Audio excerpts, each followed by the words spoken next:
तो संदीप घोष पर आखिर आरोप क्या क्या हैं, जरा अब आपको ये बता देते हैं। सबसे पहले भ्रष्टाचार का आरोप है। सीबीआई ने आरजीके में भ्रष्टाचार की एफआईआर दर्ज की है। कैफेटेरिया के अलॉटमेंट में यहां पैसों की उगाही की गई है। नियमों को ताक पर रखकर अलॉटमेंट किया गया।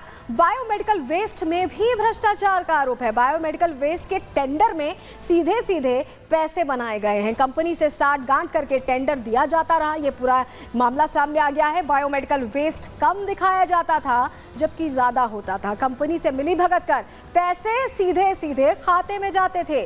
संदीप घोष का इसमें सीधा सीधा इन्वॉल्वमेंट था।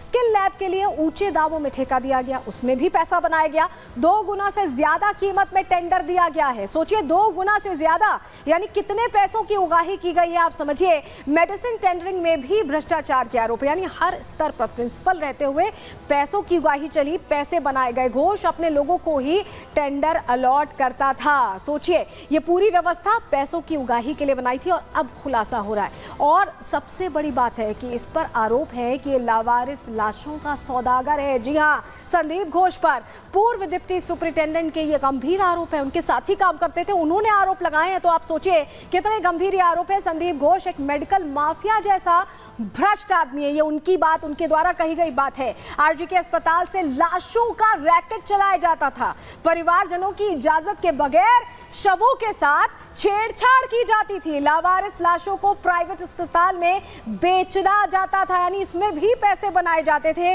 लावारिस लाशों पर वर्कशॉप भी कराता था घोष। पैसे और पावर के बल पर कभी सस्पेंड नहीं हुआ। और सोचिए जब एक तरह से इस्तीफा दिया तो तुरंत पोस्टिंग भी हो गई, तो कुछ तो दबदबा था, कुछ तो सेटिंग थी। जो शिकायत करता था उसका तुरंत ट्रांसफर हो जाता था। इस तरह के हालात थे। और अख्तर अली जो पूर्व डिप्टी सुपरिटेंडेंट है, जिन्होंने ये बड़े खुलासे किए हैं, जिसके बाद जांच हो रही है, उन्होंने क्या कहा सुनवा देते हैं। वो बहुत गंदे इंसान थे, करप्टेड इंसान थे।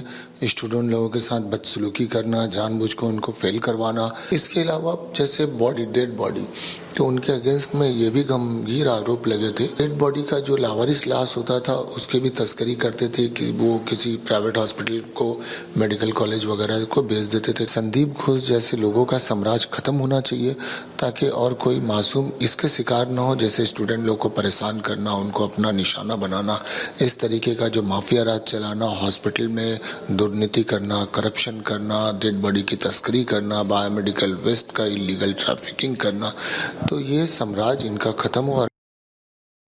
तो ये जो साठ-गांठ थी ये खुलकर सामने आ गई। हमारे साथ हमारे सहयोगी जतिन जुड़ रहे हैं, लगातार स्टोरी को कवर कर रहे हैं। जतिन, आपके पास हम आएंगे, जरा समझेंगे जिस तरह से आज पूरा दिन रहा है। आज भी बहुत बड़ा दिन रहा है क्योंकि संजय रॉय से भी पूछताछ हुई, संदीप घोष को लेकर भी खुलासे हुए। और ये दोनों क्या कर रहे थे, इनकी पूरी साठ-गांठ लगता है थी, तभी सीबीआई बहुत तेजी से इन्हें पकड़ रही है, इनके हर झूठ को पकड़ रही है, इससे पर्दाफाश कर रही है।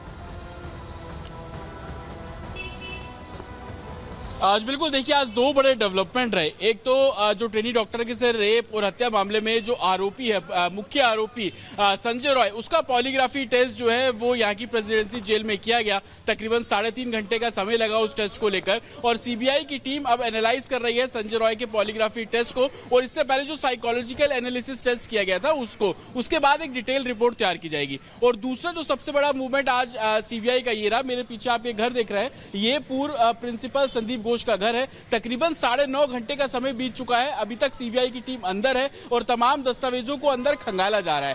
कल सीबीआई ने करप्शन का मुकदमा दर्ज किया था पूर्व प्रिंसिपल संदीप घोष के खिलाफ, और रात को होते होते जब जैसी सुबह हुई तो 15 ऐसी लोकेशंस है जहां पर सीबीआई पहुंची है और लगातार रेड्स की जा रही है। आपको बता दें कि रेड्स अभी भी उन 15 लोकेशंस पर चल रही है। मेरे पीछे आप जो घर देख रहे हैं, इस घर के अलावा जो मैनेजमेंट से जुड़े लोग थे, यानी कि आरजीके हॉस्पिटल के मैनेजमेंट से जुड़े लोग थे, उनके यहाँ पर भी रेड चल रही है, जिसमें कुछ कंपनी से जुड़े लोग हैं जिनसे सामान अक्सर मंगवाया जाता था। देवाशीष जो कि आरजीकर मेडिकल कॉलेज में फोरेंसिक डिपार्टमेंट में काम करते हैं और पूर्व प्रिंसिपल के बेहद करीबी माने जाते हैं, उनके यहाँ पर सीबीआई की टीम मौजूद है। सीबीआई की टीम ने एक साथ इन सभी 15 लोकेशंस पर रेड की ताकि कोई भी आपस में कम्युनिकेशन ना हो पाए। लेकिन हैरान कर देने वाली बात यह थी कि सुबह तकरीबन 1 घंटे तक सीबीआई की टीम इसी तरीके से, जैसे 1 घंटे तक लगता है प्लानिंग की गई, लेकिन वो प्लानिंग भी पूरी तरह से फेल होती दिखाई दे रही है। जतिन, मावी के साथ आपको रोक रही रही हूँ, बहुत कम समय, बहुत शुक्रिया जुड़ने के लिए और जानकारियां देने के लिए। तो ये मेरे सहयोगी जतिन जो लगातार कवर कर रहे हैं। लेकिन अब चलिए अब मेडिकल टीम की तस्वीर दिखा देते हैं। पॉलीग्राफ टेस्ट हुआ है जिससे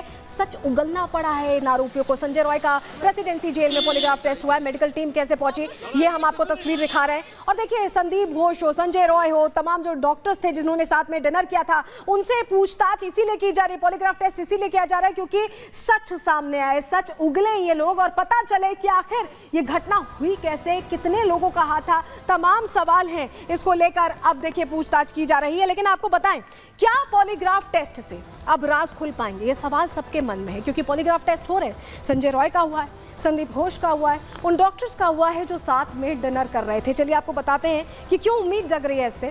दरअसल कोलकाता कांड में सीबीआई का एक्शन बहुत तेजी से देखा गया है। इधर भी आरोपी संजय का पॉलीग्राफ टेस्ट हुआ है। प्रेसिडेंसी जेल में ये पॉलीग्राफ टेस्ट हुआ, आज ही ये टेस्ट हुआ है। सीबीआई सेंट्रल फॉरेंसिक टीम यहाँ पर मौजूद थी और आरोपी संजय रॉय से सवाल जवाब किए गए। वो सवाल जो सभी के मन में है इस पूरे घटनाक्रम को लेकर, इस पूरे सन्न कर देने वाले कांड को लेकर। फॉरेंसिक टीम ने संजय से पूछताछ की है।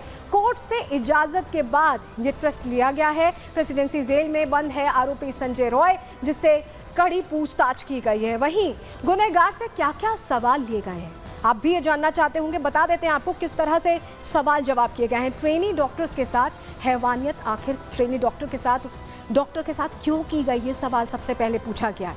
हत्या के वक्त उसके साथ और कौन था, क्योंकि ये शक जाहिर किया जा रहा है कि ये अकेले संजय के बस की बात नहीं, इसमें और लोग भी इन्वॉल्व हैं जिन्हें बचाया जा रहा है, छुपाया जा रहा है। क्या ट्रेनी डॉक्टर से तुम्हारी कोई दुश्मनी थी, क्या किसी बात को लेकर रंजिश थी, ये सवाल भी बना हुआ है। माता पिता ऐसा आरोप लगाते रहे हैं। क्या किसी के कहने पर ट्रेनी डॉक्टर की दुष्कर्म और हत्या की गई, क्या किसी के इशारे पर इस घटना को संजय रॉय ने अंजाम दिया है, ये सवाल भी पूछा है सीबीआई ने। अस्पताल के कॉन्फ्रेंस रूम में आखिर तुम क्यों गए थे, क्योंकि संजय उस रूम में गया था और उसी वक्त ट्रेनी डॉक्टर वहां पर आराम कर रही थी, रेस्ट कर रही थी 36 घंटे की कड़ी ड्यूटी के बाद। ट्रेनी डॉक्टर की हत्या के बाद तुम कहां गए, क्या किया, ये भी पूछा गया संजय रॉय से।